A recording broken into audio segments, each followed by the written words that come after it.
ఉన్నటువంటి పెద్దలు గౌరవనీయులు లక్ష్మణ గారికి మన 24 లక్షల యాదవ సోదరుల తరఫున వారి జన్మదిన శుభాకాంక్షలు తెలియజేస్తున్నాం.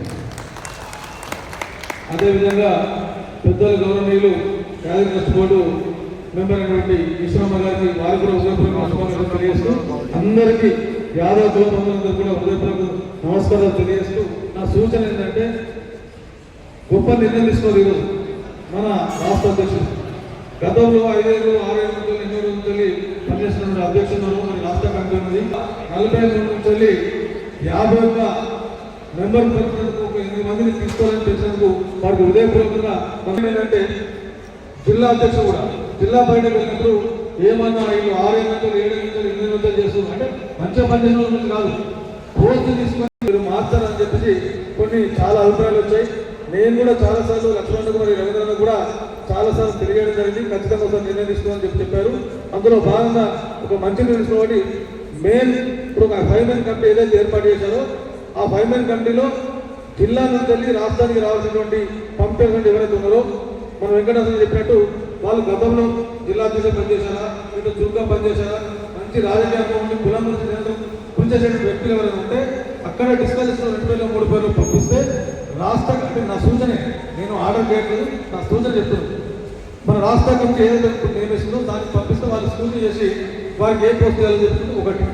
రెండవది జిల్లా పార్టీ అక్కడక్కడ ఏంటంటే జిల్లా పార్టీలో కూడా కొంత దిగుతుంది చేస్తుంది. అక్కడ జిల్లా వాళ్ళు కూడా ఒక 5 మెన్ కమిటీ వేసుకొని ఎవరైతే ఉన్నారో ఇప్పుడు ఉన్నటువంటి అధ్యక్షుడు ఒక 5 మెన్ కమిటీ అందరు కూర్చొని 5 మెన్ కమిటీ 8 మెన్ కమిటీ వేసుకొని దాంట్లో ఎవరిని జిల్లా అధ్యక్షుడు ఒక్కరే ఉంటే ఏకగ్రంగా డిక్లేర్ చేసుకుని అది మొత్తం చేసుకొని రాష్ట్ర కమిటీకి పంపిస్తే వారు దానికి ఏ ఆప్షన్ లేకపోతే డిక్లేర్ చేయడానికి ఒక అవకాశం ఉంటుంది.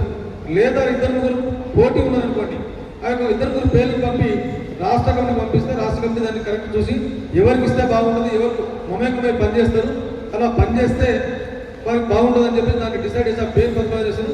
కొట్లాడబెట్టి ఈసారి ప్రోత్సాహాలకు నెక్స్ట్ అవకాశం ఉంటుంది ఖచ్చితంగా. దీంతో యాదవ కమిటీ అయిపోతలేదు, జిల్లాలో అయిపోతలేవు. ఇది నిరంతర ప్రక్రియ. 100 సంవత్సరాలు నడిచింది, ఇంకా 100 ఉంటుంది. కలిగి ఉన్న రోజు కూడా మన యాదవ సంబంధాన్ని బట్టి మనం దానికి మనం తొందరపడాల్సిన అవసరం లేదు. మనం చర్చలు పడుతుంది. ఎందుకంటే మేము టైపుడు ఎక్కడంటుంది.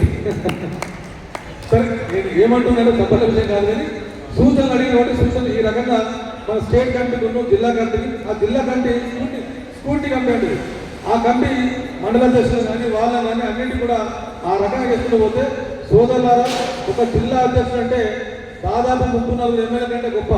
ఎందుకు గొప్ప అని చెప్తున్నాడు? ఒక కాన్స్టెన్స్ ఎమ్మెల్యే కాన్స్టెన్స్గా ఉంటాడు. మీరు జిల్లా అధ్యక్షుడు అయితే మీ చేతిలో దాదాపు 40-50 మండలాలు ఉంటాయి. 40-50 మండలాల అధ్యక్షులు ఉంటారు. అంటే నేనేమంటున్నానంటే 46 మండలాలు ఉంటే ఆ మండలానికి ఒక్కొక్క మండలానికి 10 గ్రామాలు ఉంటాయి. అంటే 10 చెప్పేసినా కూడా ఒక్క జిల్లాకు 4000 మంది యాదవ సోదరులు కమిటీలు ఉంటాయని తెలియజేసే సోదరులు 4000 మంది మీటింగ్ పెట్టు ఆ జిల్లా రాజకీయ నాయకులు కానీ ఎమ్మెల్యే కానీ ఎవ్వరు కానీ భయపడదు. కాబట్టి ప్రాపర్గా కమిటీలు వేసుకోవాలి. కొంతమంది జిల్లా అధ్యక్షులు కమిటీ లేకపోతే కమిటీ లేకపోతే మన సంఘం ముందుకు పోదు. మనం ఎంత చెప్పినా కూడా కాదు. అంటే దయచేసి తప్పని పోతున్న సూచన అది.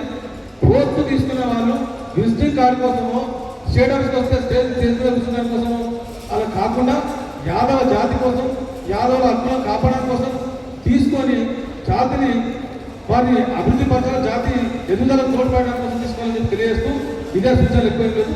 ఇంకొన్నాయి కానీ ఇంకో టైం లేదు కాబట్టి స్పీచ్ ఉన్నప్పుడు ఇస్తారని సూచనలు ఈ సూచనలు వీరైతే పరిగణిస్తారని తెలియజేస్తూ ధన్యవాదాలు. Thank you.